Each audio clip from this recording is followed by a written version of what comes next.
महिलांसाठी आनंदाची बातमी. मुख्यमंत्री यांनी माझी लाडकी बहीण योजना या शासन निर्णयामध्ये बदल केलेला आहे.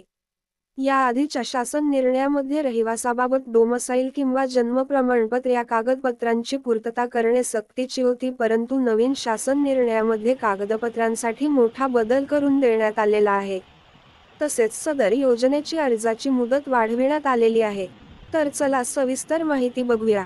तर आपण आमच्या चॅनेलवरती नवीन असाल तर चॅनेलला सबस्क्राईब करा, लाईक करा, ज्यांना माहितीची गरज आहे त्यांना शेअर करायला विसरू नका. तर चला मित्रांनो, शासन निर्णयामध्ये केलेले नवीन बदल बघूया. सदर योजनेत अर्ज करण्याची मुदत 1 जुलै 2024 ते 15 जुलै 2024 पर्यंत ठेवण्यात आली होती.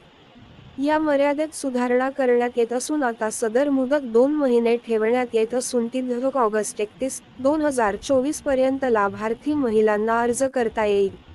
तसेच 31 ऑगस्ट 2024 पर्यंत अर्ज करण्यात आलेल्या लाभार्थी महिलांना 1 जुलै 2024 पासून दरमहा रु. 1500 आर्थिक लाभ देण्यात येणार आहे. या योजनेच्या पात्रतेमध्ये अधिवास प्रमाणपत्र आवश्यक असल्याचे नमूद करण्यात आले होते.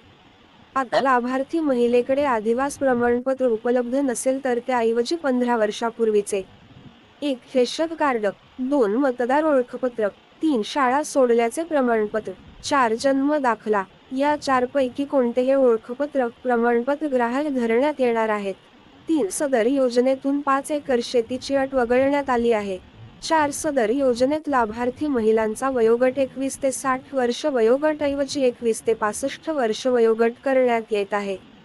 5 परराज्यात जन्म झालेल्या महिलांनी महाराष्ट्रातील अधिवास असणाऱ्या पुरुषाबरोबर विवाह केला असेल तर अशा बाबतीत त्यांच्या पतीचे 1 जन्म दाखला, 2 शाळा सोडल्याचे प्रमाणपत्र, 3 अधिवास प्रमाणपत्र ग्राह्य धरण्यात येईल. 6 ज्या महिलांकडे 2,50,000चा उत्पन्न दाखला उपलब्ध नसेल तर त्या कुटुंबाकडे पिवळे व केशरी रेशन कार्ड उपलब्ध असेल त्यांना उत्पन्नाच्या दाखला प्रमाणपत्रातून सूट देण्यात येत आहे. 7 सदर योजनेत कुटुंबातील एका पात्र अविवाहित महिलेला सुद्धा या योजनेचा लाभ देण्यात येणार आहे. शासन निर्णय मध्ये किंवा इतर कुठल्याही योजनेमध्ये वेळोवेळी होणारे बदल किंवा अपडेटसाठी आम्हाला सबस्क्राईब करा. धन्यवाद. जय हिंद, जय भारत, जय महाराष्ट्र.